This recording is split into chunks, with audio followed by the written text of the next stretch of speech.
Hola, soy Relatos de la Madrugada y hoy os traigo esta nueva historia de terror jamás escuchada. Si logro desconectarte de tu día a día, agradezco su like.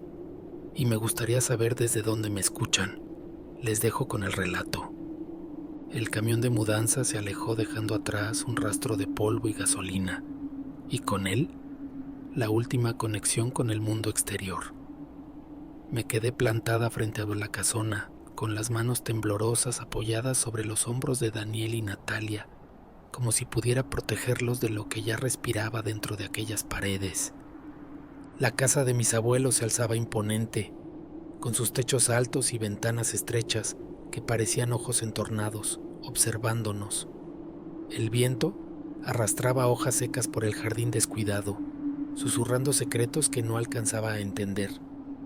El olor a humedad y madera vieja se coló en mis pulmones, espeso, como si el tiempo mismo se hubiera estancado aquí desde aquel día en que ellos murieron, juntos, en la habitación del fondo.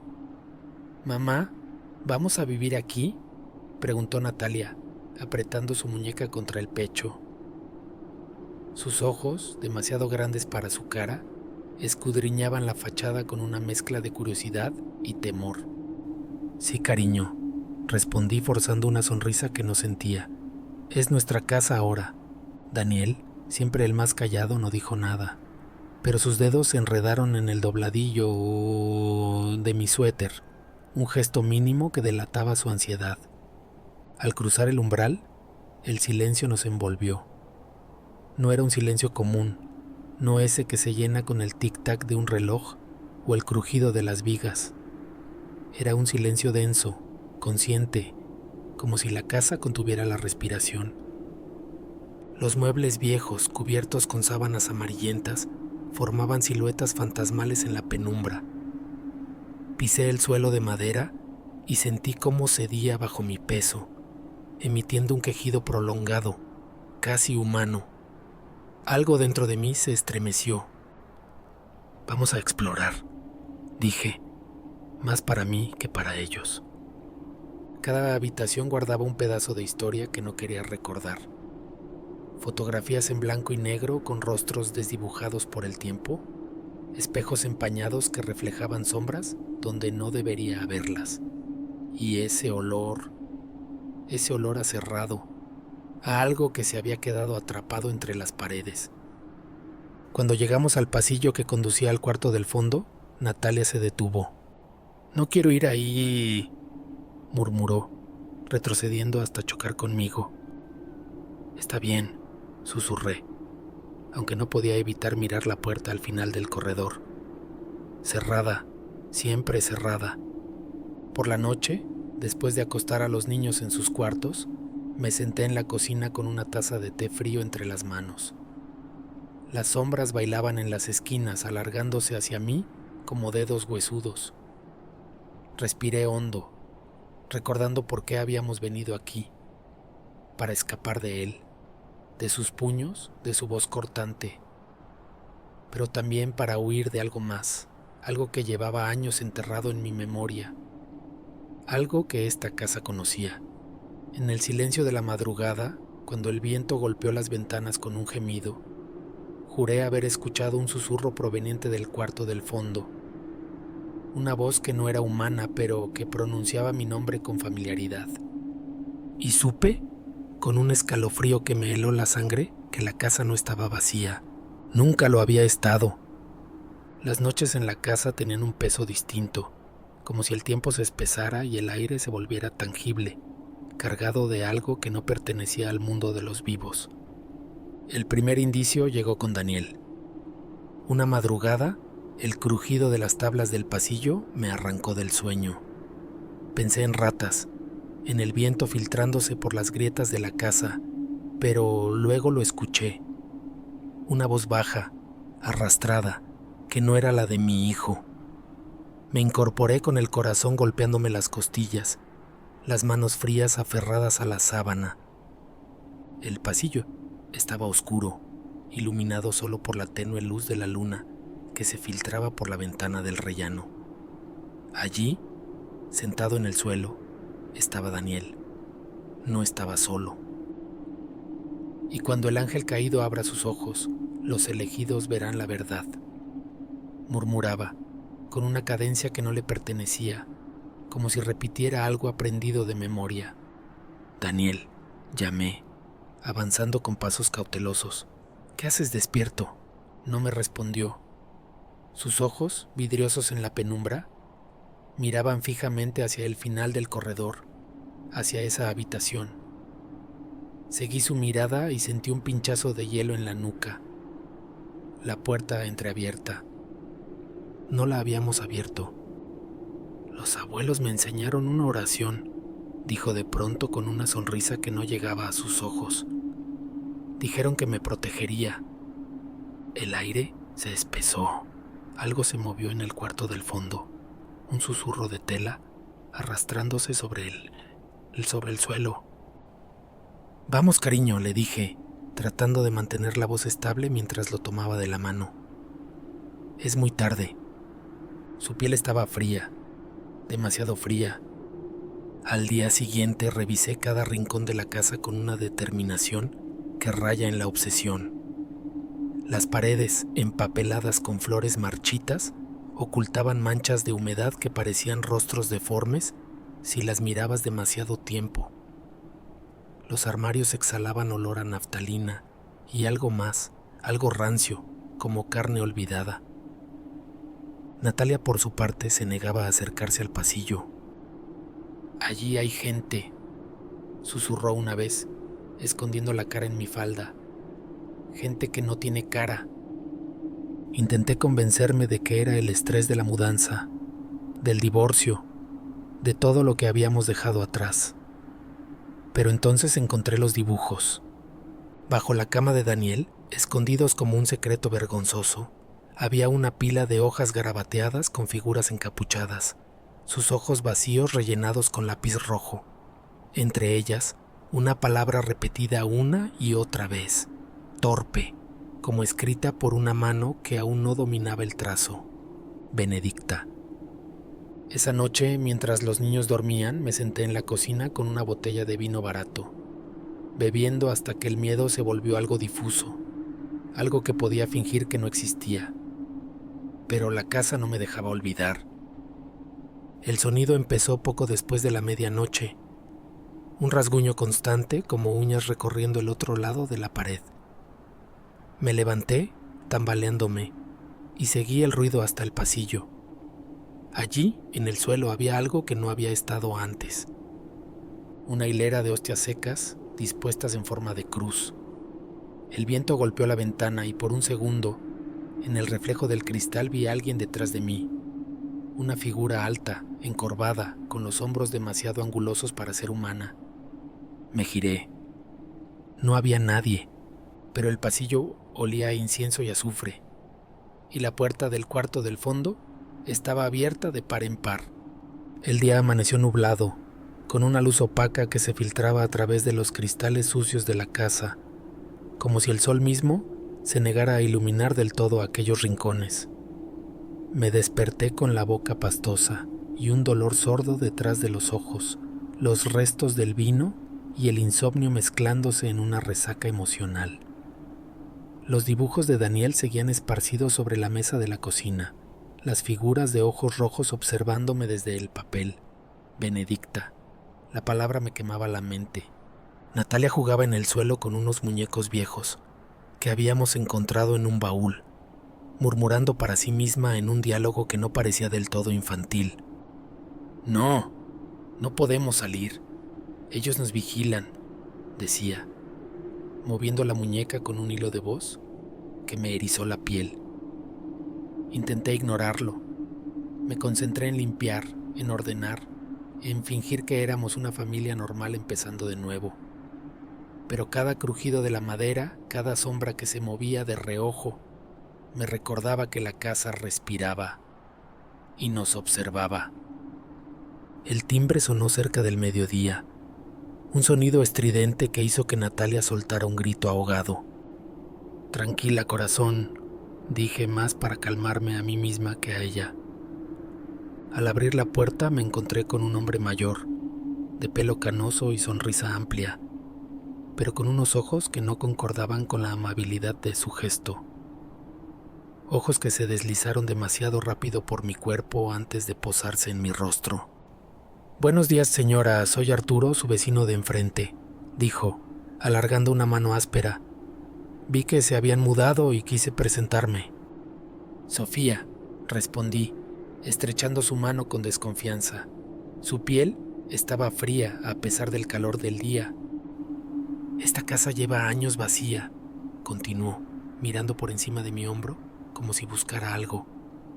«Es especial». «Sí, fue de mis abuelos», dije, intentando cerrar la puerta un poco más. Arturo no captó, o ignoró, la indirecta.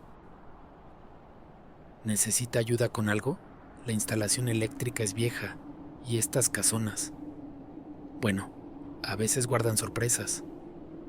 Su sonrisa se ensanchó, mostrando unos dientes amarillentos. Podría echarle un vistazo.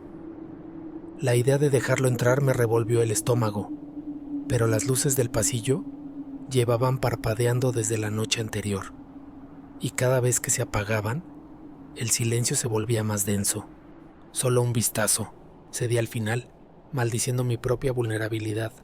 Mientras Arturo revisaba los fusibles en el sótano, Daniel apareció a mi lado, sus pequeños dedos aferrándose a mi blusa. «Ese señor huele mal», susurró, sin apartar la vista de la puerta del sótano. No pude negarlo. Había un olor en el aire, como carne pasada mezclada con algo químico, que parecía intensificarse alrededor de Arturo. «Es solo el polvo, cariño», mentí, acariciando su pelo. Cuando Arturo reapareció, su rostro estaba tenso, cubierto de un brillo aceitoso. «Hay cables pelados en las paredes», dijo. «Peligroso. Podría ayudarle a arreglarlo si quiere». Antes de que pudiera responder, Daniel señaló hacia el pasillo, hacia el cuarto del fondo. «Ahí está la iglesia oscura», dijo con una voz que no era la suya. Arturo palideció, realmente palideció. «¿Qué dijo?», preguntó, y esta vez su tono no era amable. «Nada», respondí rápido, llevando a Daniel hacia mí. «Cosas de niños». Pero Arturo ya no me escuchaba. Sus ojos estaban clavados en la puerta del fondo, y en ese momento juré ver algo parecido al reconocimiento en su mirada. «Ese cuarto», murmuró, «¿está cerrado?». «Sí». Mentí de nuevo porque, aunque no había intentado abrirlo, sabía que algo lo mantenía sellado. Arturo se pasó la lengua por los labios, nervioso. «Bueno, volveré mañana para lo de los cables», dijo, retrocediendo hacia la salida, como si el pasillo lo repeliera. No me dijo adiós. Esa noche, mientras los niños dormían, me quedé frente al cuarto del fondo, observando la cerradura oxidada.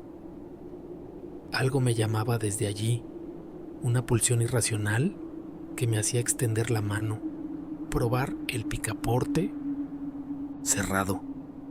Pero entonces lo vi. El crucifijo colgado en la pared junto a la puerta estaba al revés, su Cristo cabeza abajo, los brazos torcidos en un ángulo antinatural, y detrás, casi invisible, asomaba el brillo metálico de una llave.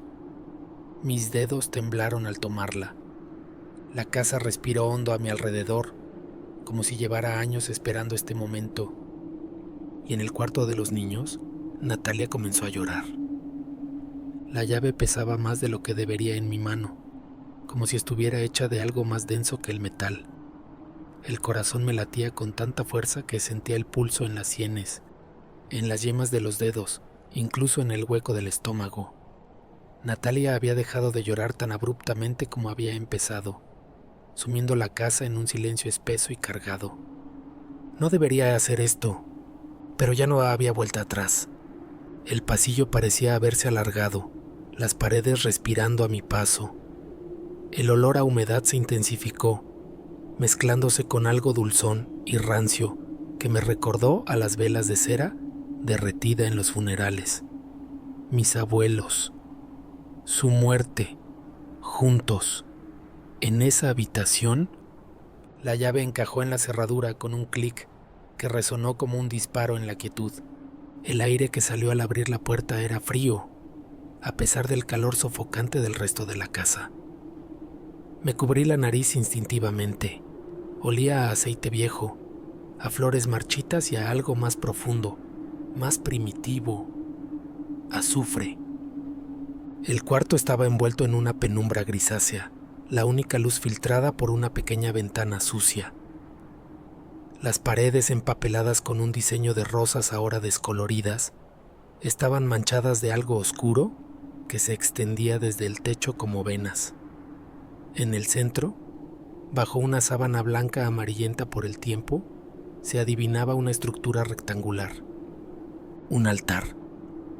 Mis manos temblaron al levantar la tela. El polvo se arremolinó en el aire, iluminado por los rayos pálidos del sol, y entonces lo vi.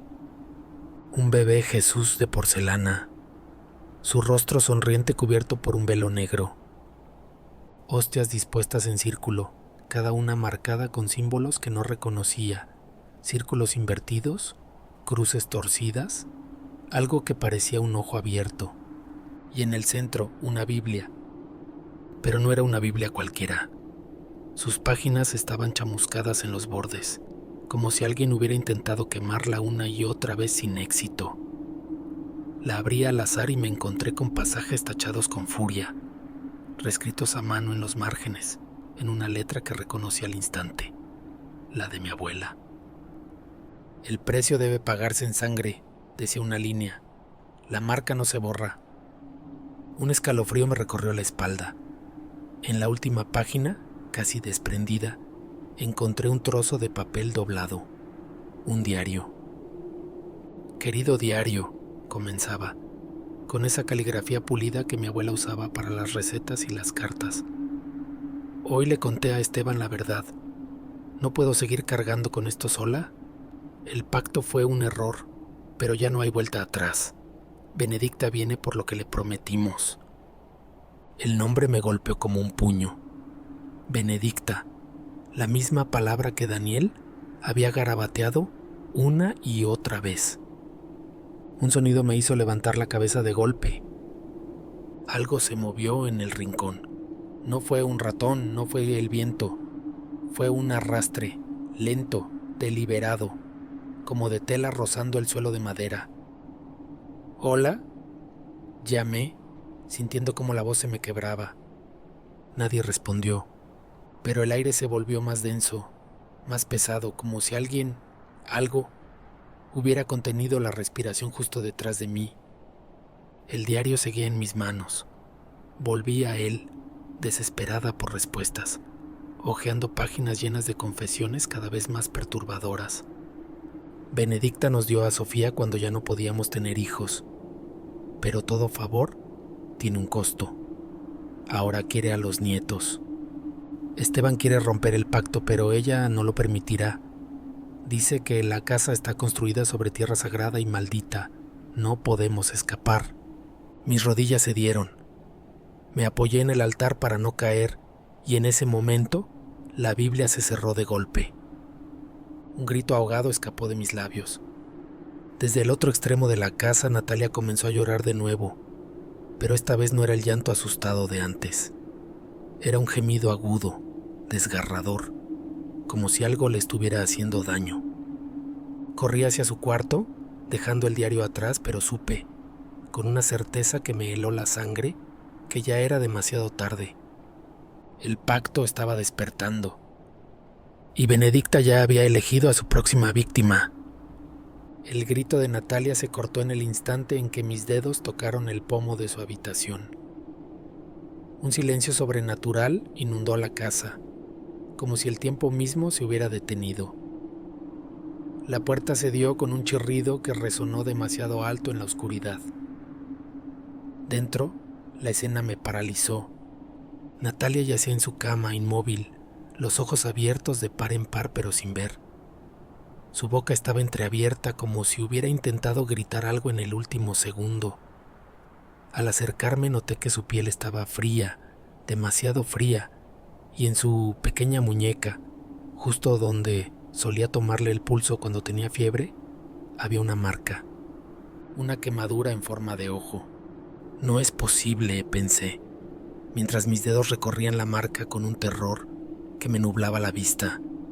No había fuego, no había hierro, pero la piel estaba chamuscada, como si algo desde dentro hubiera querido salir. El diario de mi abuela ardía en mis pensamientos. Benedicta nos dio a Sofía, ahora quiere a los nietos. Corrí de vuelta al cuarto prohibido, ya sin miedo a lo que pudiera encontrar. Necesitaba respuestas. Necesitaba entender qué había heredado junto con esta maldita casa. El altar seguía allí, iluminado ahora por una luz tenue que no provenía de ninguna fuente visible.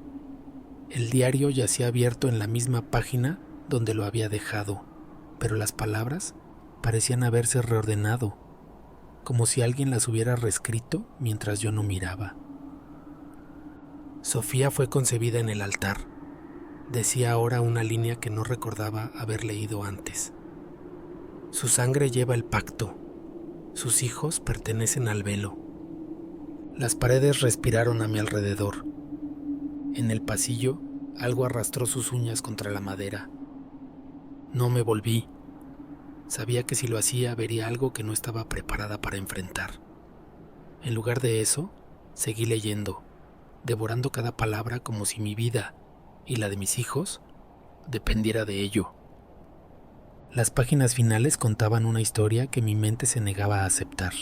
Mi madre, estéril durante años, había acudido a algo que no era un médico, algo que llevaba el nombre de Benedicta. El ritual requiere un sacrificio mensual, escribió mi abuela con una letra temblorosa, como si cada palabra le costara un pedazo de su alma. Sangre sobre el altar, promesas en la oscuridad, pero cuando intentamos romper el pacto, ella nos recordó el precio, la primera hija, y luego los nietos. Un ruido detrás de mí, esta vez más cerca, chasquido de huesos, susurro de tela rasgándose. Apreté los dientes y volví la página. La última entrada estaba fechada el día antes de su muerte. Hemos decidido morir aquí, en este cuarto, donde todo comenzó. Quizá así podamos proteger a Sofía. Quizá nuestra sangre sea suficiente. Pero si alguna vez vuelve a esta casa, Benedicta estará esperando. El diario se me cayó de las manos. En el espejo empañado frente al altar, el reflejo no era el mío. Era el de una mujer mayor, con los ojos vacíos y la boca cosida con hilo negro. Mi abuela. Sus labios se movieron, pero el sonido no vino del espejo. Vino de detrás de mí, susurrando directamente en mi oído. ¡Huye! En ese instante la casa entera tembló. Las velas del altar se encendieron solas, iluminando con un fulgor rojizo las paredes manchadas, y revelando lo que antes no había visto. No eran manchas de humedad, eran huellas de manos, cientos de ellas. Desde el piso de arriba, Daniel comenzó a reír. Una risa aguda, antinatural, que no era la de un niño de 7 años. Y entonces entendí. El pacto no se había roto con la muerte de mis abuelos. Solo había estado esperando a que volviéramos a casa. La risa de Daniel seguía resonando desde el piso superior. Un sonido que cortaba el aire como cristales rotos arrastrándose sobre metal. Subí las escaleras con las piernas temblorosas, cada paso hundiéndose en la madera como si la casa intentara tragarme. El pasillo de arriba estaba más oscuro que antes, las paredes sudando una sustancia aceitosa que reflejaba la luz de la luna en manchas verdosas. La puerta del cuarto de Daniel estaba entreabierta.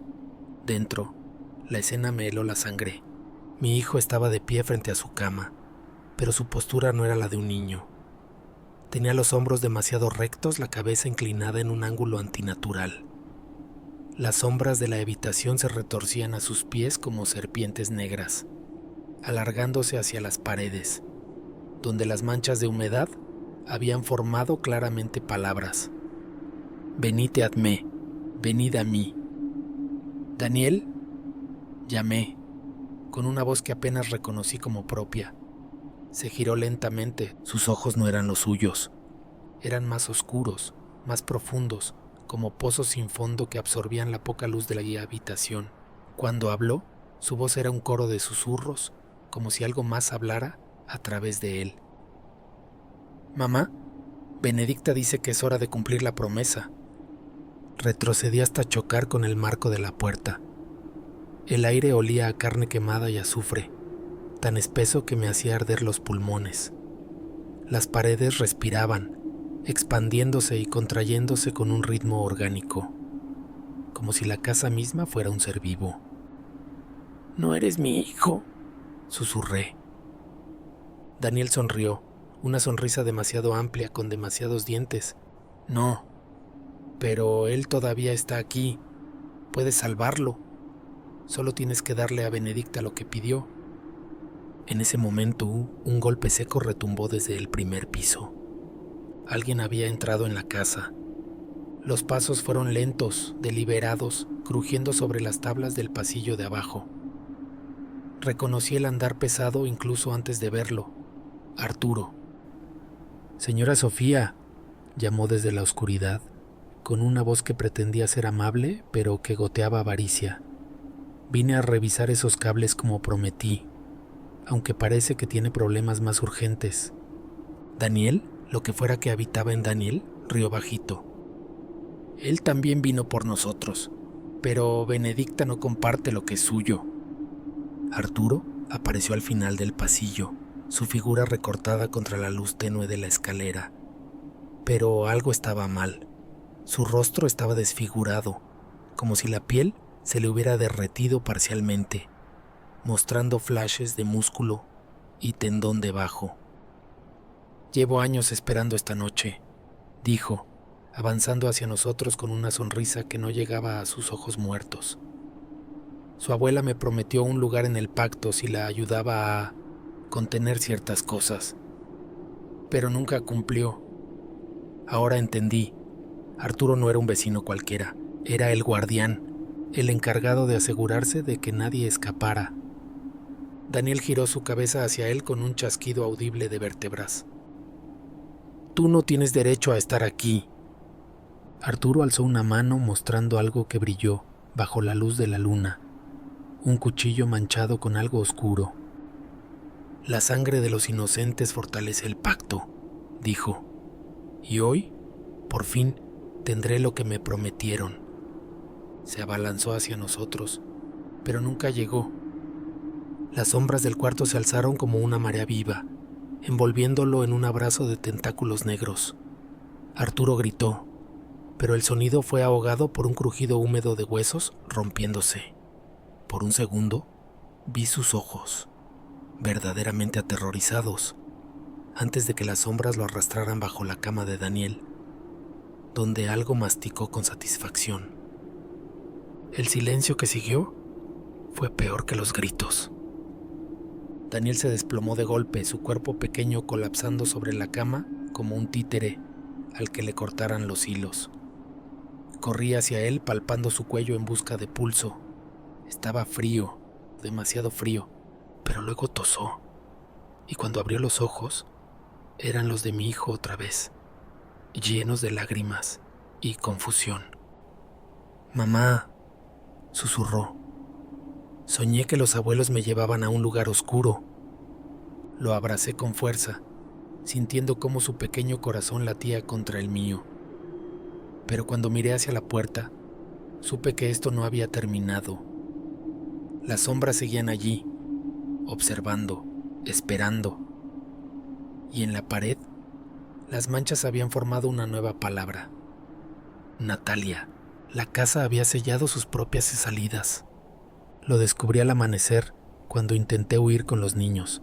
Las puertas no cedían, ni siquiera bajo los golpes desesperados de mis puños. Las ventanas, aunque se rompían al ser impactadas, mostraban solo un vacío negro más allá, como si la casa hubiera sido trasplantada a un lugar fuera del mundo. Natalia lloraba en mis brazos, su pequeño cuerpo ardiendo con una fiebre que no cedía. Daniel se aferraba a mi falda, sus ojos demasiado adultos para un niño de 7 años. Benedicta viene, susurraba una voz que no era una voz, sino el crujido de las paredes, el gemido de las tablas bajo nuestros pies. Regresamos al altar. No había otra opción. El cuarto del fondo ahora estaba iluminado por velas que nadie había encendido, su luz danzante proyectando sombras que se retorcían como penitentes en agonía.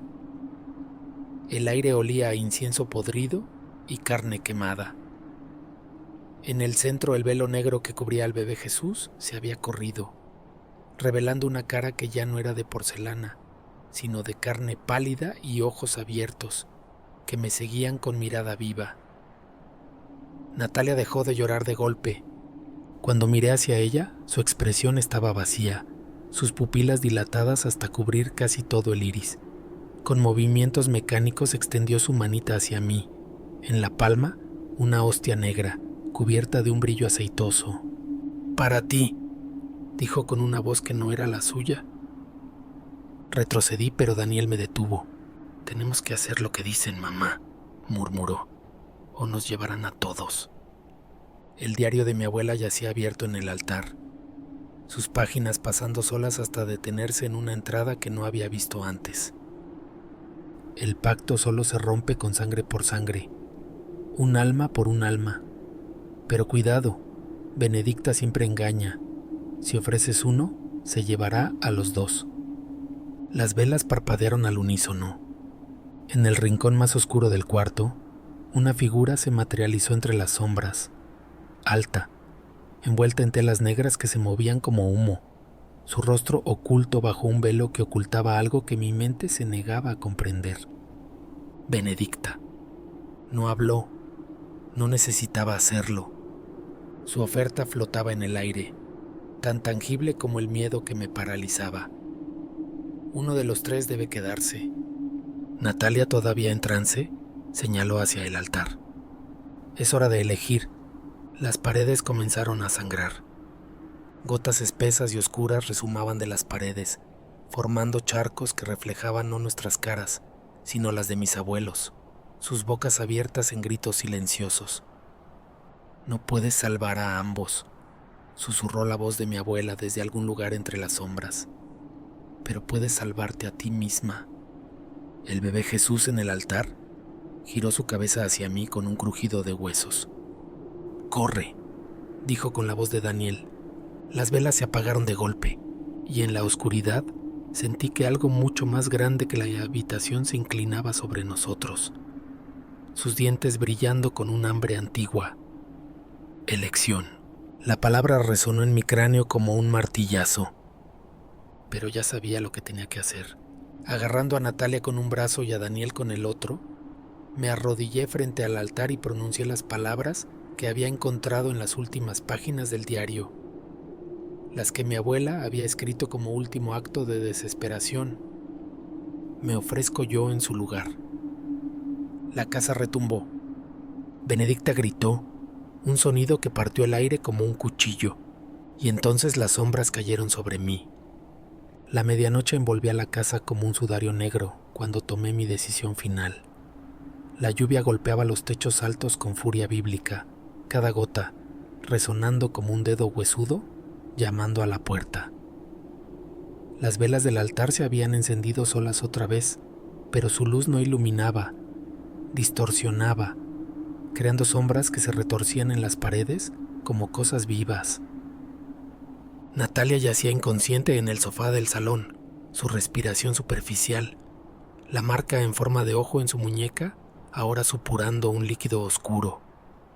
Daniel se aferraba a mi mano, pero su tacto ya no era el de un niño, era frío, resbaladizo, como si algo bajo su piel estuviera cambiando.